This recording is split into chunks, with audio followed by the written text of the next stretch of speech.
ఉమ్మడి ఆదిలాబాద్ జిల్లా వ్యాప్తంగా భారీ వర్షం కురుస్తోంది. మంచిర్యాల మున్సిపాలిటీలో చాలా గ్రామాల్లోని ఇళ్లలోకి వర్షపు నీరు వచ్చి చేరుతోంది.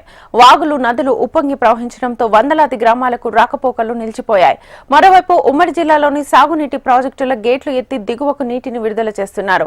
సత్నాల ప్రాజెక్టు 4 గేట్లు, మత్తడివాగు ప్రాజెక్టు 2 గేట్లు, కడెం ప్రాజెక్టు దగ్గర 4 గేట్లు ఎత్తి దిగువకు నీటిని విడుదల చేస్తున్నారు.